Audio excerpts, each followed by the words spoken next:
Lárgate de nuestras vidas y quédate con ese rancho viejo, dijo mi nuera durante la lectura del testamento de mi esposo. No discutí, me quedé sentada, en silencio. Una semana después, lo que encontré en el sótano de ese rancho hizo que mi teléfono sonara 62 veces. Me alegra que estés aquí. Quédate conmigo en esto, y deja el nombre de tu ciudad en los comentarios para saber hasta dónde llega esta historia. Nunca imaginé que el peor día de mi vida llegaría después de enterrar a mi esposo. La oficina del abogado olía a cuero reseco y desilusión. Estaba sentada en una silla dura, con las manos en el regazo, aún vestida con el mismo vestido negro que llevé al funeral de Ignacio hace 3 días. Frente a mí, mi hijo Emilio se movía en su asiento como si no pudiera encontrar consuelo. Su esposa, Fernanda, se miraba las uñas como si fingiera aburrimiento. El licenciado Henderson, el abogado, carraspeó y empezó a leer el testamento de Ignacio con esa voz monótona y ensayada que todos ellos parecen tener. A mi amada esposa Consuelo, le dejo la propiedad del rancho en el camino del Nogal. Antes de que pudiera decir otra palabra, Fernanda soltó un suspiro dramático que atravesó el aire como cuchillo. «Ay, por el amor de Dios», dijo, rodando los ojos, «vende esa porquería de rancho y vente a vivir con nosotros. Así podrías ayudar con los niños y por una vez en la vida ser útil». Sentí el pecho apretarse. Emilio no dijo ni una palabra, solo miraba sus manos como si no fueran parte del desastre que se estaba formando. Ese era mi hijo, el niño que arrullé durante sus pesadillas, el que mantuve trabajando turnos dobles cuando su padre no podía sostener un empleo. Ahora ni siquiera podía mirarme. El licenciado Henderson siguió leyendo, su voz bajando de tono. La casa principal, las cuentas de inversión y los activos restantes serán divididos entre... Fernanda levantó la cabeza y lo interrumpió otra vez, sentándose recta como si por fin oyera algo que le interesara. Algo que sí vale la pena. Estaban diseccionando mi vida como si yo no estuviera ahí. La casa donde viví 37 años, donde crié a Emilio, donde cuidé de Ignacio mientras moría. Ahora solo eran cifras en un papel. ¿Y Emilio? Ya no parecía mi hijo. Parecía un extraño con su rostro. Cuando terminó la lectura, Fernanda se levantó, alisó su falda carísima y me miró como si por fin se hubieran deshecho de una carga. «Bueno, Consuelo», dijo, con una voz empalagosa y falsa. «Supongo que con eso queda todo claro. Lárgate de nuestras vidas y vete a jugar a la granjera en ese rancho viejo. A lo mejor el aislamiento te ayuda a pensar en todas las formas en que fallaste como madre». Fallaste como madre. Esas palabras me dejaron sin aire. Le di todo a Emilio. Mi carrera. Mis sueños. Trabajé noches enteras en el café mientras él dormía. Ahorré cada centavo para su universidad. Festejé cada triunfo, por pequeño que fuera, y cargué con cada una de sus derrotas como si fueran mías. Por fin me miró, pero no me defendió. Solo dijo en voz baja: «Tal vez sea lo mejor, mamá. Tú y Fernanda nunca se llevaron bien. Nunca se llevaron bien, como si esto fuera una discusión tonta y no años de ella tratando de borrarme de su vida. Fernanda lo había estado alejando de mí desde el principio. Mis regalos para los niños eran raros, mis consejos, anticuados. El amor que intentaba darles, demasiado». «Entiendo», dije, casi en un susurro. Me levanté, agarrando mi bolso con unas manos que se sentían demasiado débiles para sostenerlo. «Empacaré mis cosas». Fernanda sonrió como quien acaba de ganar un juego. «No se te vayan a olvidar esas fotos viejas y cachivaches. Vamos a renovar todo de todas formas». Fotos viejas y cachivaches. 40 años de mi vida, reducidos a basura a sus ojos. Salí de esa oficina sintiendo que no solo había perdido a mi esposo, sino que había perdido todo lo que me hacía ser quien era. La mujer que fue esposa de Ignacio, madre de Emilio, la abuela que, en silencio, aún tenía la esperanza de ser necesaria. Ella ya no existía, borrada como el polvo. Empacar fue un borrón. Lágrimas, silencio, choque. Emilio no se ofreció a ayudar, no pasó a verme. Cuando me fui, con el coche lleno de cajas, vi a Fernanda en la ventana, mirando como quien por fin se ha librado de un problema. El rancho quedaba a unos 65 kilómetros del pueblo, al final de un camino de tierra que a nadie le importaba desde hace años. Mientras traqueteaba por el camino en mi viejo sedán, no podía quitarme de encima la sensación de que esto era el exilio de verdad, como avanzar directo hacia la nada mientras todo lo que antes tenía sentido se disolvía en el espejo retrovisor. Solo había ido al rancho unas pocas veces en todos estos años. Ignacio lo había heredado de su abuelo, pero nunca mostró mucho interés en hacer algo con él. Demasiado trabajo, solía decir cada vez que yo mencionaba arreglarlo o ponerlo en venta. Demasiados recuerdos. Nunca terminé de entender qué quería decir con eso, pero ahora, al llegar a la vieja casa con el sol bajando en el horizonte, el peso de lo que se había convertido mi vida me cayó encima con fuerza. Esta estructura vencida, con la pintura descarapelada y el porche torcido, era mi hogar ahora.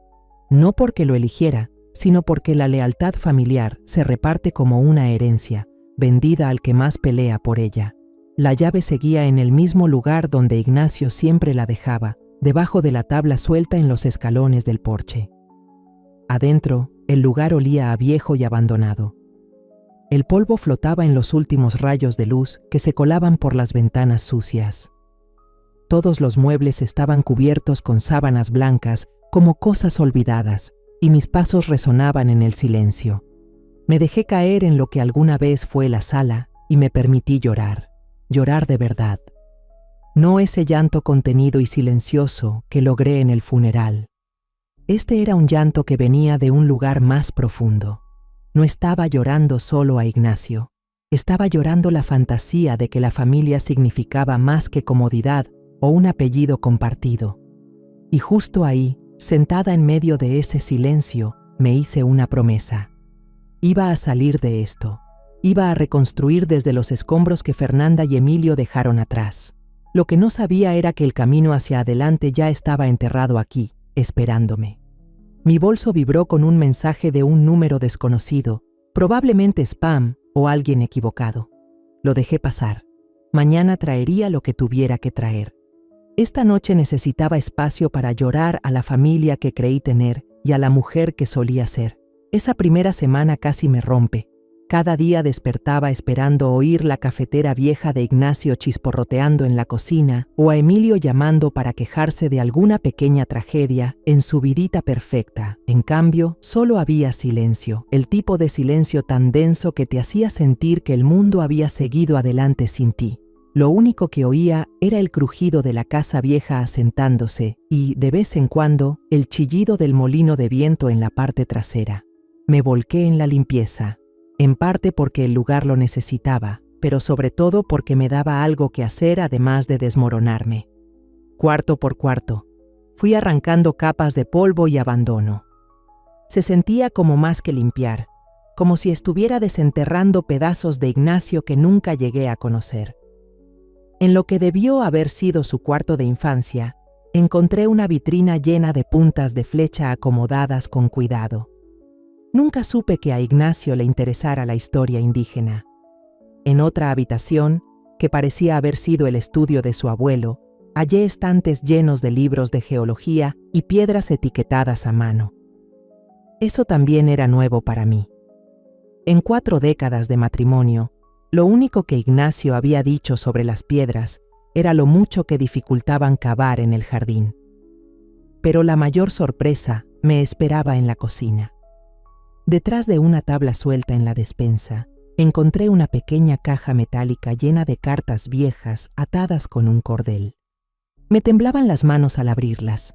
Eran cartas de amor, pero no del tipo que yo esperaba. Eran de alguien llamada Marisela, escritas en los años 40, todas en español. Al fondo de la caja había fotos en blanco y negro de una mujer joven, imponente, de pie junto a un hombre que se parecía muchísimo al abuelo de Ignacio. Me senté en la mesa, con las fotos en la mano, intentando entender lo que estaba viendo. Las cartas hablaban de derechos mineros y estudios de tierras, entrelazados con confesiones apasionadas de amor. Marisela mencionaba una y otra vez nuestro secreto y las riquezas enterradas en la tierra, de una forma que me aceleraba el pulso. ¿El abuelo de Ignacio había estado involucrado en algo relacionado con la minería? ¿Y por qué Ignacio nunca me dijo una sola palabra sobre esto? Esa noche llamé a la única persona que pensé que podría saber la verdad, Teresa Galván. Había vivido en el pueblo más tiempo que nadie y conocía a la familia de Ignacio desde antes. Teresa siempre me trató con amabilidad, incluso cuando las demás mujeres empezaron a alejarse después de que Fernanda llegó y empezó a envenenar el ambiente. «Ay, mi niña», dijo Teresa cuando le conté lo que había encontrado. Me imaginé que era cuestión de tiempo para que alguien mencionara los antiguos reclamos mineros de Everett Langley. Se me hizo un nudo en el estómago. ¿Reclamos mineros? Everett era el abuelo de Ignacio. Siempre creyó que había cobre enterrado por ahí, tal vez plata también. Pasó años registrando reclamos, caminando la tierra, tomando medidas. Luego estalló la guerra y se fue. Regresó. Se casó con esa mujer mexicana, Marisela, creo. En su tiempo causó revuelo. Marisela, la de esas fotos viejas. ¿Qué pasó con ella?, pregunté. La voz de Teresa bajó. Murió al dar a luz. Everett nunca lo superó del todo. Siguió trabajando la tierra como si persiguiera un fantasma, convencido de que el gran hallazgo todavía estaba por venir. Con el tiempo se volvió un ermitaño. Cuando murió, todo pasó a manos del padre de Ignacio. Para entonces, nadie siquiera recordaba lo de la minería. Al colgar el teléfono, me quedé sentada mientras afuera caía la noche, con la mente corriendo a 1000 por hora. Reclamos mineros, estudios de tierra, terreno con posible valor mineral. Con razón, Ignacio nunca quiso soltar el rancho, ni cuando andábamos cortos de dinero. ¿Pero por qué me lo ocultó? ¿Por qué tanto secreto? En los días siguientes empecé a revisar la casa con más intención. En el viejo escritorio que había sido del abuelo de Ignacio, encontré mapas fechados en los años 40, llenos de anotaciones que no lograba entender. Cartas dirigidas al Buró de Administración de Tierras y otras de vuelta. Copias de solicitudes de derechos mineros. Pero lo que más me llamó la atención fue una carpeta etiquetada como reportes de análisis. Evaluaciones geológicas que insinuaban que podría haber cobre esparcido por toda la propiedad. Fue en ese momento cuando me cayó el 20. Que me mandaran a este rancho olvidado quizá no era el castigo que Fernanda pensaba. Pero ese no fue el verdadero golpe. Lo que de verdad me sacudió fue lo que encontré en el closet de la recámara. Detrás de un panel falso, envuelto con cuidado en tela encerada, había un sobre repleto de estudios actualizados de los años 70. No eran simples suposiciones optimistas. Eran evaluaciones minuciosas, detalladas, que confirmaban la existencia real de depósitos minerales bajo la tierra. Me temblaban las manos al pasar las hojas, llenas de frases técnicas como extracción económicamente viable y reservas estimadas. En los márgenes vi la letra de Ignacio, cálculos, números telefónicos, apuntes. Llevaba años investigando esto a mis espaldas. Al fondo del paquete venía la mayor sorpresa, una carta de una empresa minera, fechada apenas 6 meses antes de que Ignacio muriera, ofreciendo arrendar los derechos minerales por una suma escandalosa, más de 50 millones de pesos. Nunca respondió. Me quedé sentada en el piso de la recámara, rodeada de documentos que contaban una historia de riqueza potencial que jamás me había pasado por la cabeza. El rancho que Emilio y Fernanda llamaban inútil, el mismo que usaron para echarme de la familia, podía valer millones.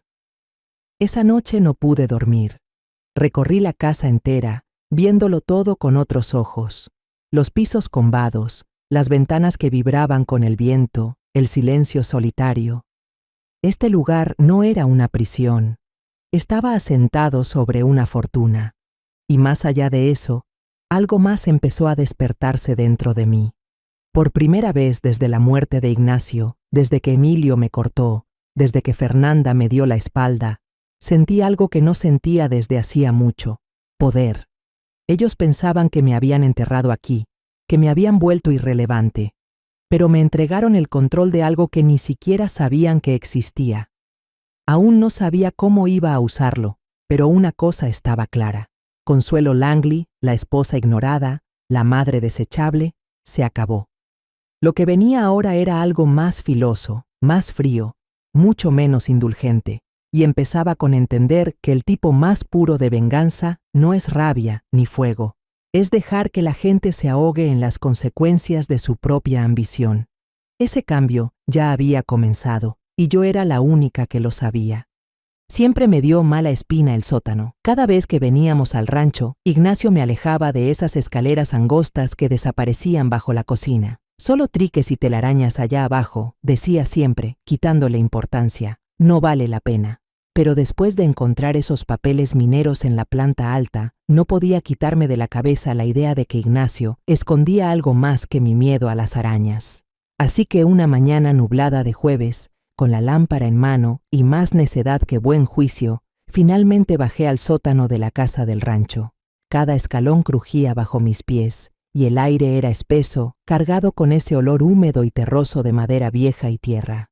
La linterna cortaba la oscuridad, iluminando muros de piedra que parecían mucho más antiguos que la casa misma.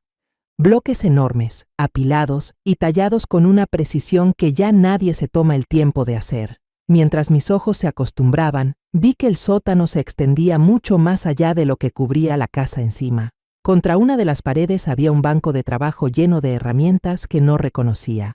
Picos, martillos y artefactos extraños que parecían sacados de una exposición antigua de minería. Pero fue la esquina del fondo la que me dejó helada. Parcialmente oculta detrás de unas cajas de madera, había lo que parecía la entrada de un túnel. El corazón me dio un vuelco mientras me acercaba. Medía alrededor de 1,20 m de alto, apuntalado con vigas gruesas que, a pesar de los años, todavía se veían sólidas. Un aire frío salía de adentro, trayendo ese olor crudo y mineral que ya había notado arriba en las muestras de roca.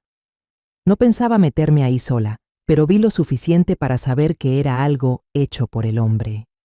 Alguien había cavado ese túnel a propósito, y por los soportes profesionales, sabía exactamente lo que hacía. Me alejé de él y empecé a revisar las cajas con más cuidado. La mayoría estaban vacías, pero una en la esquina del fondo era más difícil de mover, más pesada. Adentro, envueltas en una lona áspera, había losas de piedra que no pertenecían a la colección de pasatiempo de nadie. Incluso con lo poco que sabía, pude ver vetas verdes y azules atravesando el gris. ¿Cobre, tal vez? Las piedras eran densas, y cuando rasqué una con una lima de uñas que llevaba en la bolsa, dejó una línea metálica que brillaba bajo la luz. Pero el verdadero impacto vino con la última caja. En el fondo, debajo de más muestras de roca, había un portafolio de cuero atado con un cordón. Adentro había documentos que hacían que los de arriba parecieran borradores. Eran informes geológicos oficiales, hechos apenas 5 años atrás por una empresa minera legítima. El membrete decía, Asociados Geológicos Mendoza. Ignacio había encargado el trabajo usando el nombre de su abuelo, probablemente para que nadie en el pueblo se enterara. El lenguaje técnico era denso, pero el mensaje estaba claro. La tierra contenía lo que los expertos llamaban un yacimiento importante de cobre, con un valor comercial serio. Los informes incluían grados de mineral, estimaciones de costo y proyecciones de ingreso que me hicieron temblar las manos mientras los leía. Uno de los estudios destacaba un desglose completo que mostraba cómo los métodos modernos de extracción podrían sacar el cobre casi sin causar daño ambiental. Las ganancias de un contrato de arrendamiento por 20 años eran astronómicas, el tipo de dinero que lo cambia todo. Pero lo que le dio vuelta a toda la historia fue un informe con fecha de apenas 3 meses antes de que muriera Ignacio. Era una oferta formal de Recursos del Desierto para arrendar los derechos minerales. 36 millones de pesos mexicanos por adelantado, más regalías trimestrales que podrían sumar varios millones más durante la vida del contrato. Ignacio nunca me dijo una sola palabra sobre eso. Me senté en una caja volteada, rodeada por los restos de los tratos secretos de mi esposo, tratando de entenderlo todo. Durante años, mientras yo me angustiaba por los fondos de retiro y los gastos médicos, mientras veía a Emilio ahogarse con la hipoteca y escuchaba a Fernanda quejarse porque quería una casa más grande, Habíamos estado sentados sobre una mina de oro. Ignacio lo sabía. Había mandado hacer estudios, recibido propuestas formales y lo había mantenido todo en secreto, incluso para mí. ¿Por qué? ¿Qué planeaba hacer? Parte de la respuesta la encontré en el último papel del montón, una nota garabateada con la letra de Ignacio, fechada apenas unas semanas antes de que terminara en el hospital por última vez. Consuelo merece algo mejor de lo que yo le di. Esta es su oportunidad de tener la vida que sacrificó por Emilio y por mí.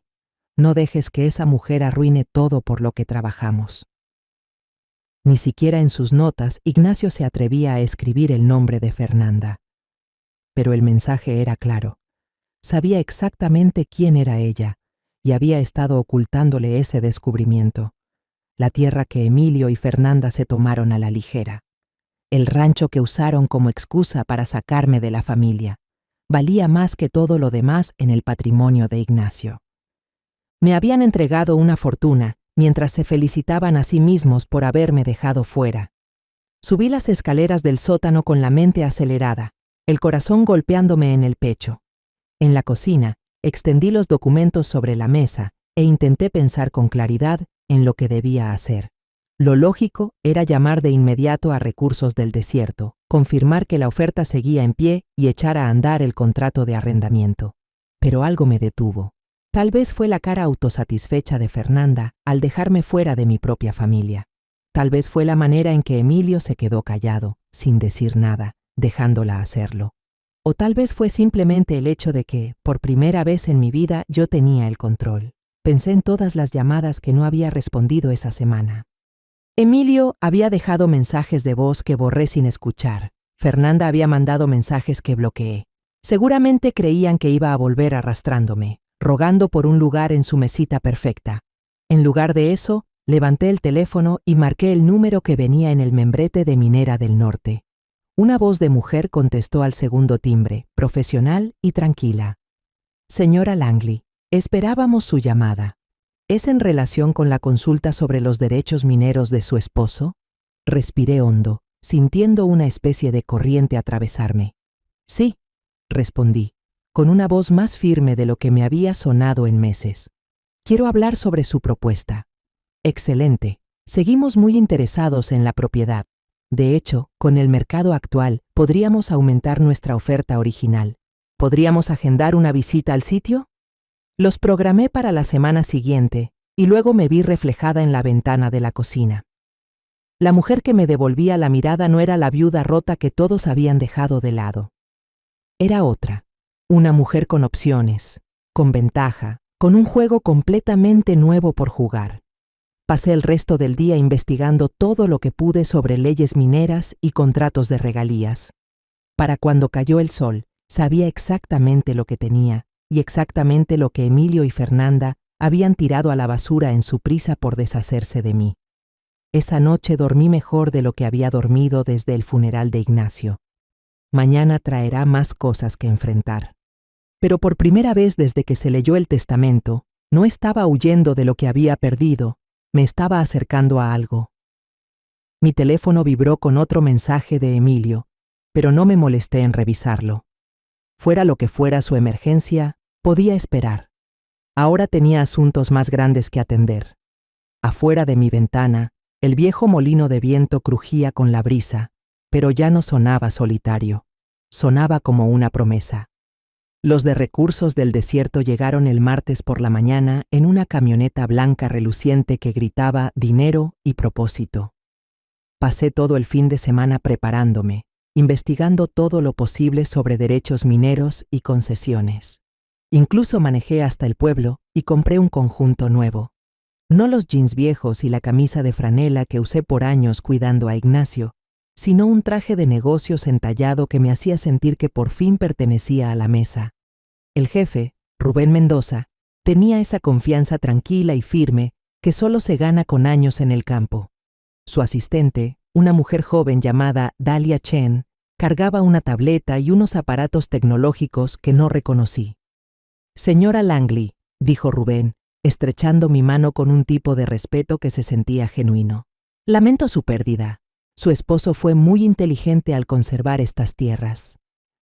Pasamos la mañana recorriendo los límites de la propiedad, mientras Rubén me señalaba cosas que nunca había notado.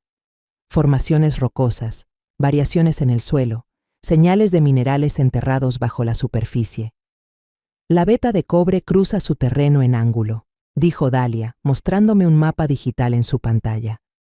Es lo que llamamos de alta ley, lo que significa que hay mucho más metal de lo normal. Eso quiere decir que sus pagos por regalías estarían muy por encima del promedio. Cuando llegamos al terreno sobre el viejo túnel, Rubén se detuvo y sonrió. El abuelo de su esposo sabía lo que hacía. Este túnel sigue la veta de cobre casi con exactitud. Debió de tener buen ojo para la geología. ¿De qué cifras estamos hablando?, pregunté, sorprendida de lo firme y directa que sonó mi voz. Rubén y Dalia se miraron. Señora Langley, dijo Rubén, con tono medido y pausado. Con los precios actuales del cobre y los datos que hemos recabado, estamos listos para ofrecerle 72 millones de pesos de entrada por una concesión de 20 años. Además, recibiría pagos trimestrales por regalías entre 5.4 y 9 millones de pesos. Mantuve el rostro quieto, pero por dentro estaba girando. 72 millones de pesos de inmediato, hasta 9 millones cada pocos meses. En solo un año ganaría más dinero del que Ignacio y yo habíamos ganado en todo nuestro matrimonio. Necesito que un abogado revise el contrato, dije, orgullosa de lo calmada que sonó mi voz. Por supuesto, asintió Rubén. Tómese todo el tiempo que necesite. Pero señora Langley, debe saber que esta es una propiedad extraordinaria. Su esposo pudo haber firmado este trato hace años y vivido muy bien. Me pregunto por qué no lo hizo. Pensé en la nota escrita a mano por Ignacio, en la parte donde mencionaba protegerme de esa mujer. Creo que estaba esperando el momento adecuado, dije. Esa tarde, después de que Rubén y Dalia se fueron, me senté en la cocina con el borrador del contrato extendido frente a mí. Las cifras apenas parecían reales. Pero más allá del dinero, algo más empezaba a surgir en mí. Posibilidad. Una sensación que no había tenido en décadas. Durante 42 años me definí por lo que hacía por los demás. Era la mamá de Emilio, la esposa de Ignacio, la abuela que mandaba tarjetas de cumpleaños junto con los regalos navideños. Mis propios sueños habían estado guardados tanto tiempo que casi había olvidado cuáles eran. De pronto, tenía la libertad de decidir quién quería ser. Justo cuando ese pensamiento aterrizó, sonó el teléfono. Era Emilio. Por primera vez en semanas, contesté. ¿Mamá? Su voz sonaba tensa, insegura. He estado tratando de localizarte. He estado ocupada, dije. Hubo un momento de silencio. Escucha, mamá, Fernanda cree que tal vez fuimos un poco duros contigo en la oficina del abogado. Me pidió que te llamara para ver cómo te estás acomodando. Fernanda le pidió que llamara. No fue decisión suya. Incluso ahora, no podía hablarme sin que su esposa se lo permitiera. Me estoy acomodando bien, le dije. Qué bueno, qué bueno. Otra pausa. La cosa es, mamá, que estamos teniendo unos problemillas con el dinero en la casa. El predial salió más alto de lo que pensábamos y Fernanda quiere remodelar la cocina. Esperábamos que pudieras ayudarnos, solo por ahora. Ahí estaba. Apenas habíamos cerrado las cuentas del patrimonio de Ignacio y ya estaban cortos. Miré el contrato que seguía sobre mi mesa de cocina, el que estaba ligado a los millones a los que pronto tendría acceso. ¿Cuánto?, pregunté. Bueno, los impuestos son como 200,000 pesos. La cocina saldría en unos 500,000, así que, tal vez 700,000 en total. Te lo devolvemos en cuanto refinanciemos. 700,000 pesos. Hace 6 meses me habría parecido ridículo. Ahora era menos que una sola parte trimestral de las regalías mineras. Emilio, dije dejando que cayera el peso. ¿Eres feliz con Fernanda? Lo agarré desprevenido. ¿Qué? Claro que soy feliz. ¿Por qué me preguntas eso? Porque en 42 años de matrimonio, tu padre nunca me pidió que mintiera por él. Nunca me hizo elegir entre él y mi familia. Nunca me hizo sentir vergüenza de dónde vengo. La línea se quedó en silencio. Luego, con voz baja, dijo: «Mamá, ¿qué estás tratando de decir? Estoy diciendo que una pareja de verdad te hace más fuerte, no más pequeño. No te aísla de la gente que te quiere». Fernanda no me aísla, solo que ella tiene estándares altos. Estándares altos. Como si respetar a tu propia madre fuera demasiado pedir. Emilio, ¿te acuerdas cuando tenías 8 años y querías construir una casa del árbol en el patio? Mamá, ¿qué tiene que ver eso con todo esto? Tu papá dijo que no, que era muy peligroso, muy caro, mucho lío, pero yo vi cuánto te importaba, así que tomé turnos extras en la cafetería, compré la madera yo sola. Pasamos 3 fines de semana construyéndola juntos. ¿Te acuerdas de eso? Su voz se suavizó. Sí, me acuerdo. Hubiera hecho cualquier cosa por ti, Emilio. Hice todo lo que pude por ti, pero no voy a dejar que nadie, y mucho menos tú, me trate como si fuera un estorbo o alguien de quien avergonzarse. Mamá, yo nunca dije que fueras una vergüenza. No tuviste que decirlo. Te quedaste ahí sentado y dejaste que Fernanda lo dijera por ti. El silencio que siguió se sintió pesado. Cuando Emilio por fin volvió a hablar, su voz era pequeña, como cuando era niño y se metía en mi cama durante las tormentas. ¿Qué quieres que haga, mamá? Es mi esposa. Quiero que seas el hombre que te enseñé a ser, alguien que sepa la diferencia entre amar a alguien e intentar controlarlo. Después de colgar, me quedé sentada en la mesa de la cocina, en la luz tenue de la casa del rancho. Afuera, el viento comenzó a soplar con fuerza, sacudiendo las ventanas y haciendo crujir la vieja construcción. Pero por primera vez desde que Ignacio murió, esos sonidos no me hicieron sentir sola. Me hicieron sentir arraigada. Tomé el contrato de minería y lo revisé de nuevo, esta vez enfocándome en el calendario. Si firmaba dentro de las siguientes 2 semanas, el pago inicial se depositaría en 30 días. Para finales del próximo mes, tendría más libertad financiera de la que jamás pensé posible. La verdadera pregunta era, ¿qué iba a hacer con ese tipo de libertad? Mientras me preparaba para dormir, me vi de reojo en el espejo del baño. La mujer que me devolvía la mirada no era la misma que había salido llorando de la oficina del abogado hacía apenas 3 semanas. Esta mujer tenía opciones. Esta mujer tenía ventaja. Esta mujer apenas estaba empezando a descubrir de lo que realmente era capaz. Mi teléfono vibró con un mensaje de un número que no reconocía, probablemente basura, pero algo me hizo revisarlo de todas formas. Señora Langley, habla Joy de la oficina del doctor Halberstam. Las cuentas médicas finales de su esposo están vencidas. Por favor, llame para realizar el pago. Me quedé mirando ese mensaje un rato antes de borrarlo sin responder. Mañana llamaría a la oficina del doctor Halberstam y pagaría hasta el último centavo de esas cuentas. No porque tuviera que hacerlo, sino porque decidí hacerlo. Esa diferencia se me estaba haciendo cada vez más clara con cada día que pasaba, y mañana comenzaría a tomar decisiones basadas en lo que yo quiero, no en lo que otros creen que debería hacer. Por primera vez desde que era joven, estaba a punto de descubrir lo que realmente se siente eso. Firmé el contrato un jueves. Manejé hasta la ciudad para reunirme con una abogada que encontré a través del colegio estatal, una mujer aguda llamada Leticia Juárez que se especializaba en derechos mineros. Revisó cada parte del acuerdo con Southwestern con tanta precisión que me alegré de haber esperado. Es un trato excelente, señora. Langley, dijo Leticia, deslizándome los papeles finales sobre su escritorio impecable. En 30 años, pocas veces he visto términos tan favorables para un propietario. Cuando firmé la última página, algo dentro de mí cambió, como piezas de una cerradura que finalmente encajan después de estar atascadas por décadas. La mujer que fue eliminada del futuro de la familia ahora valía más que todos ellos juntos. El primer pago estaba programado para depositarse en mi cuenta en unas 2 semanas. 72 millones de pesos, transferidos directamente a una cuenta bancaria que había abierto exclusivamente para este trato. También me aseguré de que los pagos trimestrales por regalías se depositaran en una cuenta de inversión por separado. Leticia me puso en contacto con un asesor financiero que trabajaba específicamente con personas que reciben dinero de la nada. Resulta que no era la única que había recibido una fortuna inesperada gracias a una herencia. Pero no fue el dinero lo que me dio esa satisfacción silenciosa en el camino de regreso al rancho. Fue saber que Emilio y Fernanda se habían arruinado por pura avaricia y mezquindad.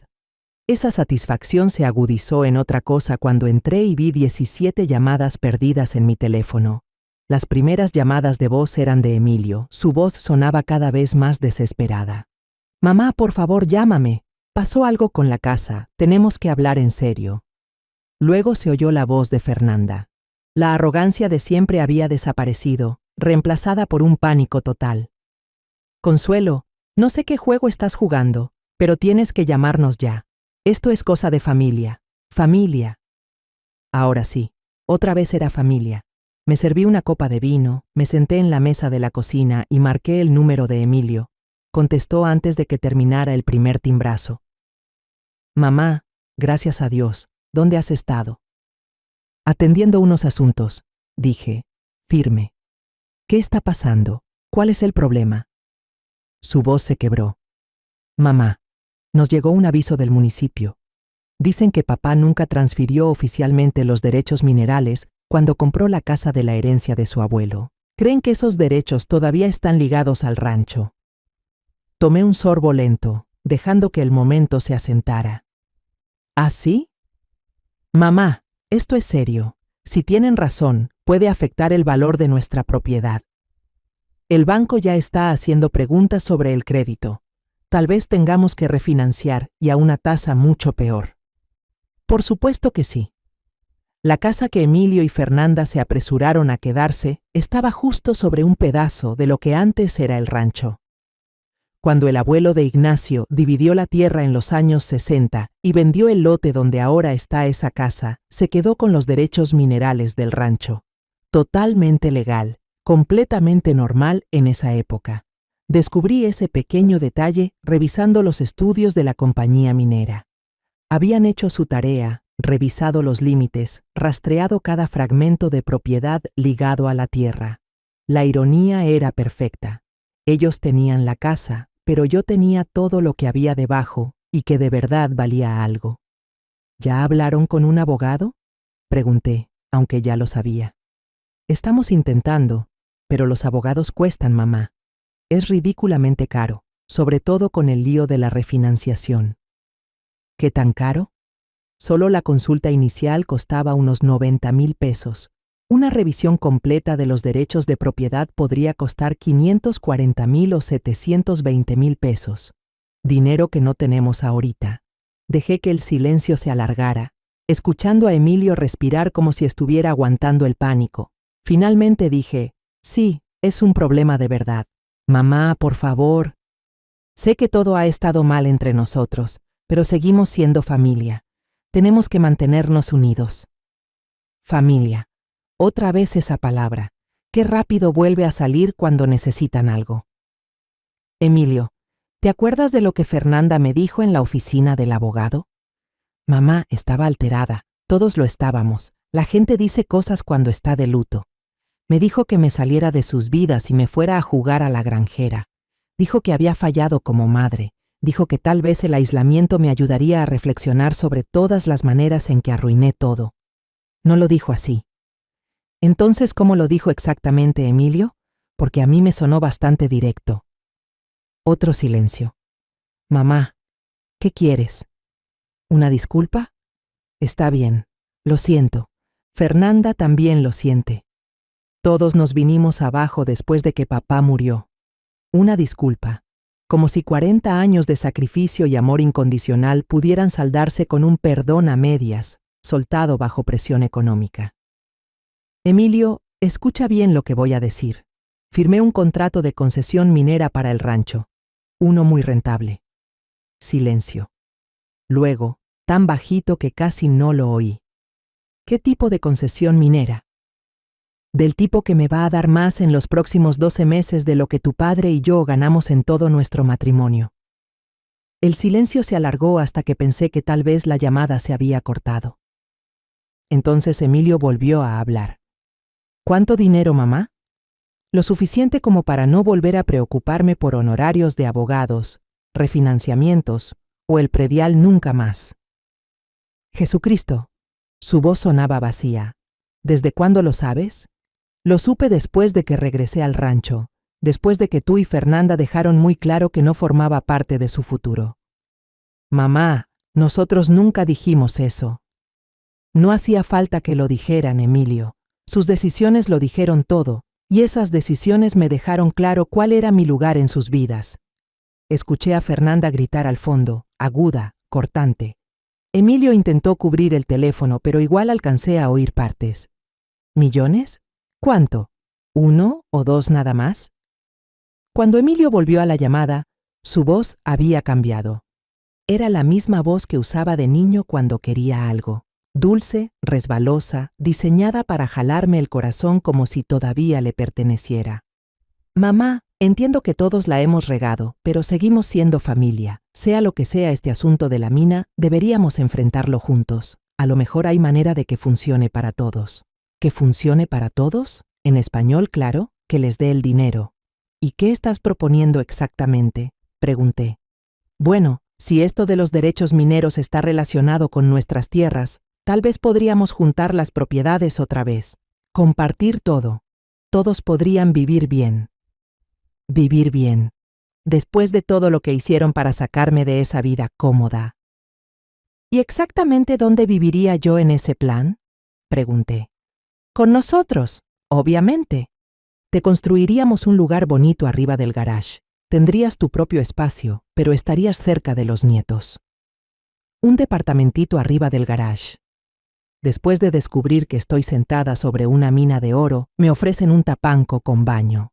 Emilio, dije, calmada pero cortante, déjame asegurarme de que estoy entendiendo bien. Hace 3 semanas, tu esposa me dijo que me desapareciera y me pudriera en ese rancho sin valor. Y ahora que resulta que la tierra vale millones, quieren compartir los recursos y ofrecerme un cuartito arriba de su garage. ¿Eso es lo que hay? Mamá, dicho así suena. Suena exactamente como es. Quieren mi dinero. Solo que no me quieren a mí. Eso no es cierto, ¿verdad? Dime, Emilio, en este plan tan bonito que tienes, ¿quién está a cargo del contrato minero? ¿Quién maneja las finanzas? ¿Quién decide a dónde va el dinero? Nada, ni una palabra. Justo lo que pensé. Mi teléfono volvió a vibrar. Fernanda, llamando desde su propia línea. Dejé que sonara. Mamá, por favor, no tomes decisiones apresuradas. Hablemos como adultos. Estoy actuando como adulta, Emilio. Por primera vez en 40 años estoy eligiendo lo que es mejor para mí, no lo que es más fácil para todos los demás. ¿Y eso qué significa? Significa que ya no voy a ser el plan B. Se acabó eso de que me llamen por dinero, para cuidar gratis a los niños, o para cargar con sus problemas. Ya no voy a ser desechable. No eres desechable, mamá, solo que no estás pensando con claridad. El duelo te revuelve la cabeza. Te revuelve la cabeza. Me llamaron irracional por no rescatarlos del desastre que ellos mismos provocaron. Emilio, la próxima vez que me busques, asegúrate de que sea porque realmente quieres una relación, no porque estás tratando de sacarme algo. Hasta que eso pase, te sugiero que resuelvas tus cosas solo. Terminé la llamada antes de que pudiera decir algo. Segundos después, el teléfono volvió a encenderse.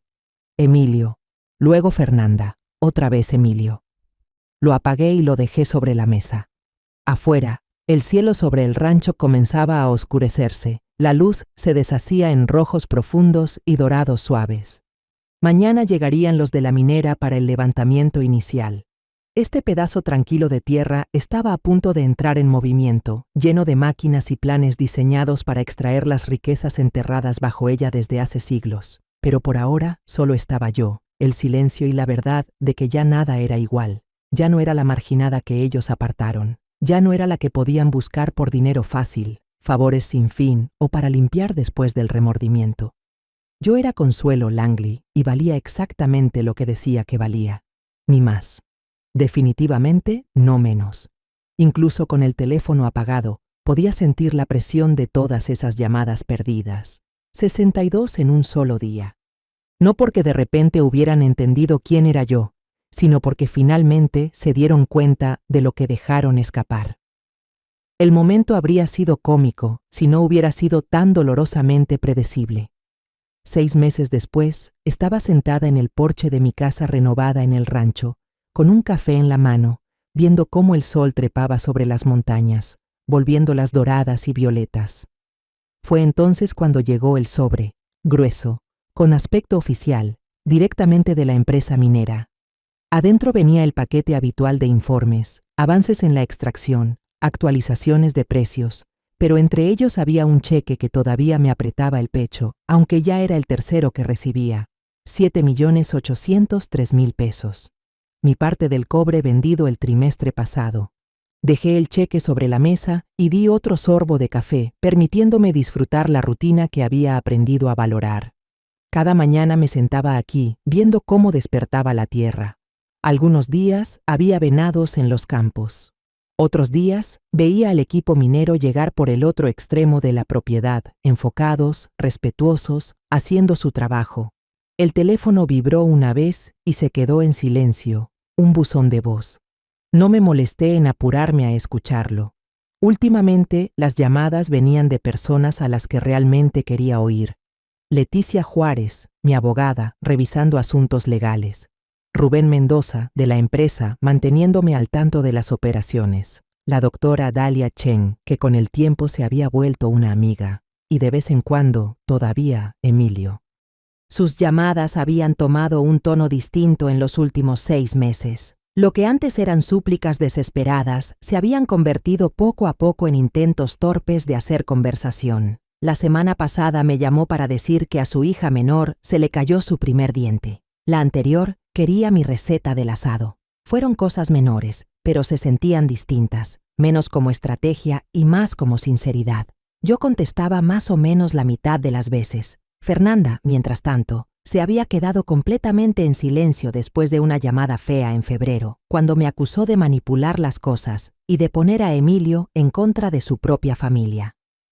La dejé hablar un par de minutos antes de decirle con calma que no tenía tiempo ni interés en manipular a nadie. Si Emilio estaba reevaluando sus lealtades, tal vez ella debía revisar sus propias acciones en lugar de culparme. Colgó. Esa fue la última vez que hablamos. Por lo que Emilio me había contado en nuestras charlas cuidadosas, su matrimonio estaba en mal estado. La presión financiera por el lío de los derechos minerales había sacado a la luz grietas que probablemente siempre estuvieron ahí.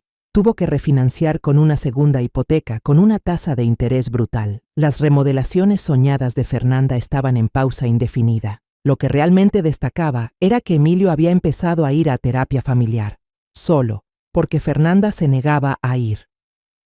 Estoy aprendiendo sobre los límites, me dijo en nuestra última conversación, explicando la diferencia entre ayudar a alguien y permitirle seguir dañándose. No dije una palabra, pero la ironía no se me escapó. Estas eran lecciones que llevaba años tratando de enseñarle, pero solo empezó a entenderlas cuando su propia vida comenzó a doblarse bajo el peso de las expectativas de Fernanda. La mina en sí había resultado mejor de lo que nadie esperaba. El yacimiento de cobre era más grande de lo pensado y la calidad del mineral excelente.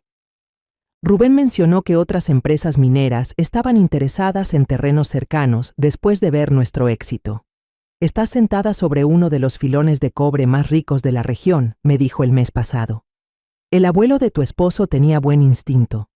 Usé parte del dinero para actualizar completamente la casa del rancho. La mantuve sobria, fiel a sus raíces, pero le agregué lo necesario.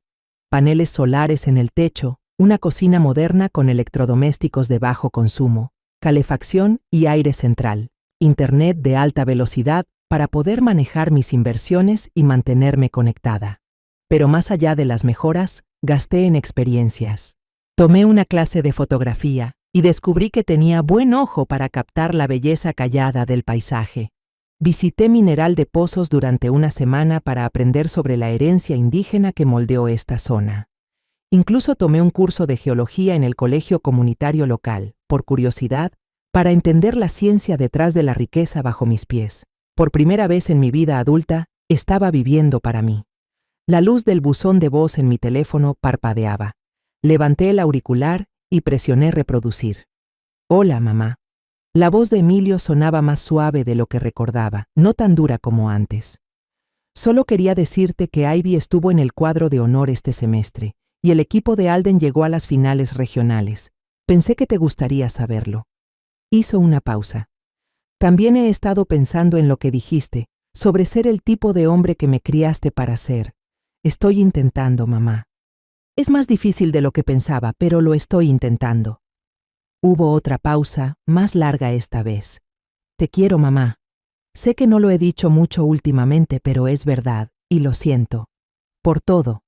El mensaje terminó con un clic suave. Me quedé ahí sentada, con el teléfono en el regazo, los ojos siguiendo a un halcón que daba vueltas sobre la mesa.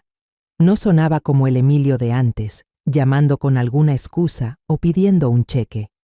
Este se sentía real, como si viniera de un lugar más profundo, ese tipo de verdad que solo aparece después de meses de enfrentarse a uno mismo.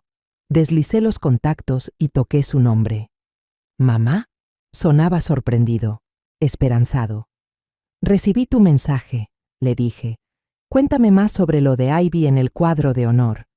Pasamos los siguientes 20 minutos hablando de sus hijos, de sus logros, sus tropiezos, lo que amaban y lo que se les dificultaba.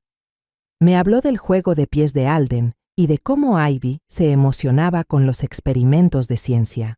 Luego, casi como al pasar, dijo que los dos habían estado preguntando por mí, queriendo saber cuándo podrían visitarme.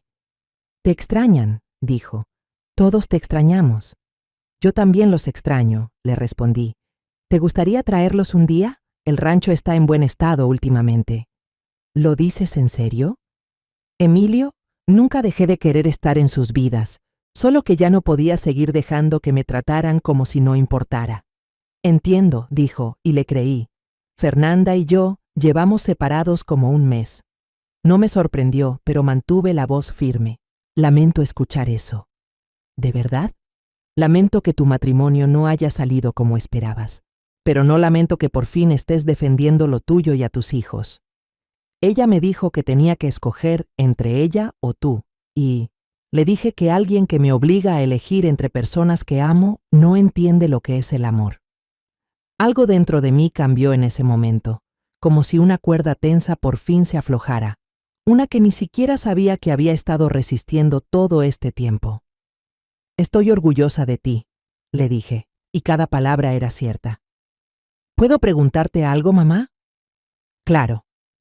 Cuando te enteraste de lo de la mina, de cuánto valía, ¿alguna vez pensaste en compartirlo con nosotros, a pesar de todo lo que pasó? Me tomé un momento antes de contestar. Era una pregunta justa. ¿Quieres la verdad? Sí. Por unos minutos, sí pensé en usar ese dinero para arreglarle la vida a todos, pagar tu casa, abrirles fondos para la universidad a los niños, hacer todo más sencillo otra vez. ¿Y por qué no lo hiciste? Porque me di cuenta de que resolverles los problemas no iba a cambiar nada en realidad. Solo iba a permitir que siguieran repitiendo los mismos patrones. A veces uno tiene que enfrentar las consecuencias antes de aprender a hacer las cosas mejor. La pausa entre nosotros no fue incómoda. Fue ese tipo de silencio donde algo hace clic. Empiezo a entenderlo, dijo por fin Emilio. Es una manera dura de aprender, pero ya voy viendo. Bien, le dije. Las mejores lecciones casi siempre llegan así. Seguimos hablando un rato más, de cosas prácticas, cuándo podría venir con los niños, si necesitaba ayuda para encontrar un terapeuta familiar que tratara casos de divorcio, cómo se estaba organizando como papá soltero. Después de colgar, me quedé sentada en el porche, viendo el sol subir a un cielo amplio y vacío. A lo lejos aún se escuchaba el zumbido bajo de las máquinas de la mina, un recordatorio constante del dinero que fluía desde la tierra bajo mis pies.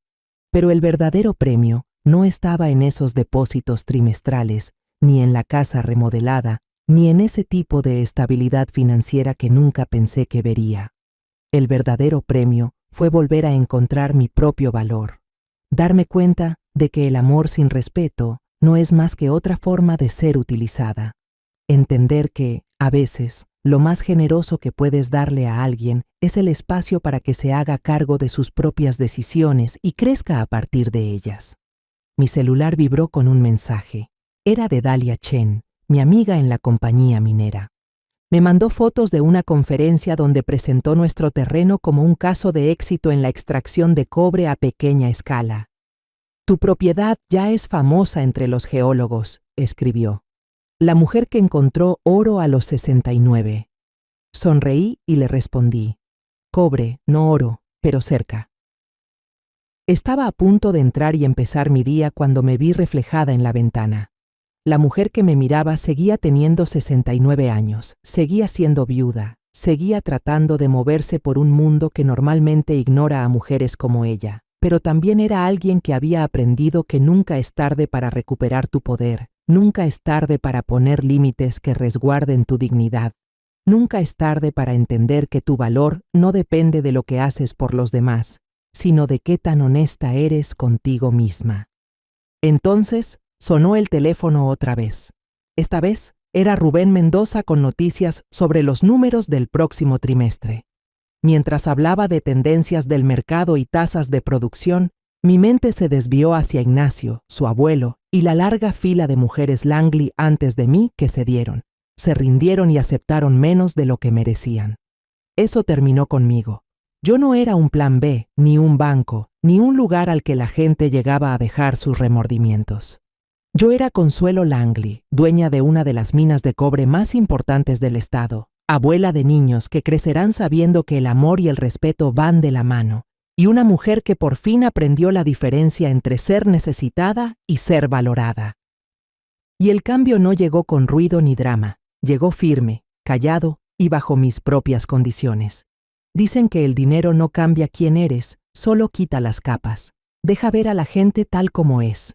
Antes pensaba que eso lo decían los ricos para justificar sus malas acciones. Pero ahora, 6 meses después de firmar un trato que transformó por completo mi vida, entiendo perfectamente lo que significa. No fue el dinero lo que me cambió, fue el silencio que vino después. Nadie se preocupa por ti cuando creen que ya no importas. Pero cuando el dinero llegó a mi cuenta, el mundo tocó la puerta. Vecinos que no veía desde hace décadas de pronto se acordaron de mi cumpleaños. Un primo segundo se apareció sin avisar, hablando de cómo nuestras familias eran cercanas cuando todo era más sencillo. ¿Y Emilio? Empezó a dejar mensajes diciendo que extrañaba los viejos tiempos, como si esos viejos tiempos no hubieran terminado con él mirando mientras su esposa destrozaba mi vida. Compré una camioneta nueva, nada ostentoso, solo algo sólido y americano, con tracción en las 4 ruedas y espacio suficiente para los nietos, si algún día se dejaban ver. No lo hice para demostrar nada. Lo hice porque ya no quería seguir remendando la vieja Chevy de Ignacio, la que echaba humo cada vez que pisaba el acelerador. El hombre de la agencia me preguntó si mi esposo vendría conmigo a firmar los papeles. Está muerto, dije sin rodeos, pero yo firmo por los dos. La gente no sabe qué hacer con una mujer que dice las cosas directo. Esperan dulzura de alguien de mi edad, o silencio, pero ya no le debo dulzura a nadie. La cerca norte del rancho se vino abajo durante una tormenta, así que contraté a una cuadrilla local para reconstruirla. Les pagué en efectivo, les di una buena propina, y les llevé limonada el día más caluroso de trabajo. El capataz, un hombre llamado Rick, con la piel curtida por el sol, y una voz que parecía empapada en bourbon y desilusión, me observó mucho rato mientras sus hombres trabajaban. ¿Usted es la viuda de Ignacio Langley? Zrenia preguntó por fin. Sí, lo soy. Escuché que sacó adelante la tierra. Así fue. Asintió despacio, con respeto. Bien, esa tierra llevaba mucho tiempo esperando a alguien que de verdad le importara. A veces la gente te sorprende. Seguí yendo al colegio comunitario. Tomé otra clase, esta vez de administración de pequeños negocios. No porque pensara abrir uno, sino porque quería entender lo que decían los hombres de traje cuando soltaban palabras como exposición a responsabilidades o ganancias de capital. Me había quedado callada durante décadas mientras los hombres tomaban decisiones en cuartos a los que yo no estaba invitada. Esos días se acabaron. Lo más inesperado fue cuántas otras mujeres empezaron a acercarse. Una de ellas fue Carla, la exmesera del restaurante donde yo trabajaba de noche para poder pagar la luz para Emilio. Vino al rancho con un pay y una botella de vino. Me dijo que había seguido la historia en susurros y rumores. Contó que había dejado a su marido la primavera pasada, después de 31 años de ser útil. Vi lo que hiciste, me dijo. Me recordaste que todavía puedo elegir, aunque sea tarde. Nos sentamos en el porche a ver cómo el sol se escondía detrás del granero, compartiendo historias que nunca le habíamos contado a nadie. Ya no estábamos de luto, estábamos resucitando. Emilio llegó un domingo con Ivy y Alden, sin Fernanda. Al principio, los niños se veían nerviosos, como si no supieran si les iba a abrir la puerta. Pero lo hice. Ivy corrió hacia mí antes de que dijera una palabra. Me abrazó fuerte por la cintura. Te extrañé, abuela. Yo también, mi amor. Alden se quedó atrás hasta que me arrodillé y le dije que el columpio del patio seguía aguantando su peso. Eso fue suficiente. Emilio no dijo mucho ese día. Solo se sentó en el porche mientras los niños jugaban, con los ojos entrecerrados contra el sol que se estaba metiendo. Este lugar se ve mejor que nunca, dijo. Asentí. Nunca fue la tierra la que estaba rota, dije. Solo la gente que vivía en ella. No discutió, eso ya era algo. Se quedaron hasta que cayó la tarde y antes de irse, Ivy me metió un papel doblado en la mano, un dibujo que hizo, la casa del rancho con lápices de colores, con todos en el porche, incluso yo. Quiero que esto vuelva a ser real, susurró. Ya lo es, le dije. Cuando se fueron, Alden saludó con la mano desde el asiento trasero. Me quedé parada en la nube de polvo de su partida, sosteniendo ese dibujo como si fuera una promesa frágil a la que aún no estaba lista para soltar. Más tarde esa noche, me serví un whisky y salí al granero, mirando las estrellas. Ignacio solía decirme que a esas estrellas no les importaba nuestro dolor, nuestras peleas, nuestros años desperdiciados. Creo que estaba equivocado. Creo que el cielo guarda cada historia que contamos, incluso las que nos avergüenzan. Sobre todo esas. El cobre bajo mis pies aún no se había agotado, y yo tampoco. Aún quedaban cercas que reparar, cuartos que volver a pintar, disculpas que aceptar o ignorar. Pero por una vez, el peso del mundo no me aplastaba. Era algo que podía sostener, voltear y decidir qué hacer con ello. Tal vez eso sea la libertad de verdad. No escapar, no el dinero, ni siquiera la venganza. Es tener el poder de reconstruir tu vida bajo tus propios malditos términos y no necesitar el permiso de nadie para hacerlo. La llamada llegó poco después de las 9 de la mañana. Estaba en el invernadero, con las manos metidas en la tierra, sacándole albahaca como si me debiera algo. Era Fernanda. Dejé que sonara 2 veces, luego 3. Contesté no porque quisiera oír su voz, sino porque sentía curiosidad por cómo sonaría ahora, sin todo ese orgullo sosteniéndola. «Consuelo», dijo, sin aliento, como si hubiera estado huyendo de sí misma. «Te escucho». Hubo una pausa, lo suficientemente larga para que pudiera limpiarme las manos en una toalla y apoyarme en el marco de la puerta. Escuché que Emilio llevó a los niños el fin de semana pasado. Ivy entró al cuadro de honor. Alden está jugando béisbol. Otra pausa. Casi podías oírla tratando de decidir qué tono usar. ¿Dulce? ¿Dolido?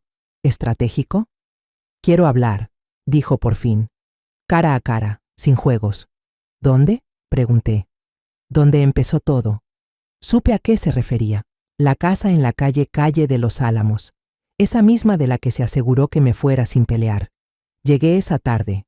No vestí de negro, no llevé armadura, solo jeans, botas y la camisa de mezclilla que Ignacio decía que me hacía ver como si todavía supiera pelear. La casa se veía más chica de lo que recordaba. No de tamaño, sino de presencia, como si el poder se hubiera movido y la casa ya supiera que no era el centro de la historia. Fernanda abrió la puerta con un cardigan demasiado elegante para el calor, los ojos rodeados de ese tipo de tristeza suave que usan las mujeres cuando aún no están listas para llamar la culpa. No ofreció café. No ofreció nada, solo me guió al comedor, el mismo lugar donde una vez me dijo que había fallado como madre. Si tienes algo que decir, dije, dilo. Juntó las manos como si fuera a rezar, pero su voz tenía ese filo cortante que recordaba demasiado bien. Estaba equivocada, dijo. Sobre el rancho, sobre lo que vales. Dejé que el silencio se alargara. Ella odiaba el silencio. Pensé que estabas frenando a Emilio, que lo hacías pequeño. No me di cuenta que era yo la que lo hacía. No me moví. Te vi como débil, continuó. Pero resulta que solo eras callada. Y hay una diferencia. Eso me detuvo un segundo. Tú siempre pensaste que el amor era control, dije. Lo disfrazaste con halagos y buenas intenciones, pero al final era control igual. Parecía que quería pelear, pero ya no le quedaban fuerzas. Quiero que mis hijos conozcan a su abuela, dijo al fin, aunque tú me odies. No te odio, dije, levantándome. Nunca importaste lo suficiente para eso. Eso dolió, se estremeció, apenas. Antes de salir, miré una vez más esa habitación. Las cortinas nuevas, la lámpara moderna, los cuadros con frases sobre bendecir este caos. Construiste una casa perfecta, dije, pero se te olvidó hacer un hogar. La dejé sentada ahí. No me siguió. 3 semanas después, Emilio llegó al rancho con un camión de mudanza. Fernanda no venía con él. Dijo que la separación era definitiva, que quería un nuevo comienzo. No para mí, no para aparentar, para él mismo. Yo me hice esta cama, dijo, pero no quiero que mis hijos crezcan creyendo que es normal acostarse en ella. Esa noche hice chili y pan de elote para los niños. Ivy ayudó a poner la mesa. Alden les dio de comer a las gallinas. Reímos, comimos. Lavamos los platos mientras el molino de viento crujía afuera como si tarareara con nosotros. Después de que los niños se fueron a dormir, Emilio se quedó. Nos sentamos en el porche como si ya nada estuviera roto. Solo 2 personas intentando.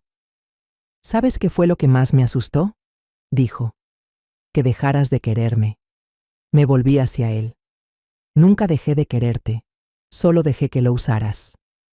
Él asintió, sin protestas, sin excusas, solo el peso de por fin entenderlo. ¿Crees que podamos arreglar esto? Preguntó. Miré las estrellas sobre la mesa, el mismo cielo que había presenciado todos nuestros fracasos y aún así nos regalaba otra noche. No todo, dije, pero podemos empezar de nuevo, y con eso basta. Se quedó hasta la medianoche. Vi las luces traseras de su coche desvanecerse por el camino de tierra, y luego volví adentro. El rancho ya no estaba en silencio, ya no estaba solo. Volví a respirar. ¿Y yo? Dejé de ser la mujer que esperaba la disculpa de alguien más. Estaba construyendo una vida en la que no tenía que explicar mi valor. Nadie me vio venir. Ni Ignacio, ni Emilio, ni Fernanda. Pero aquí estoy, sigo de pie, sigo creciendo. Y esta vez estoy construyendo algo que nadie podrá quitarme. No por rencor, no por venganza, sino por la simple y terca verdad de que yo nunca fui el problema.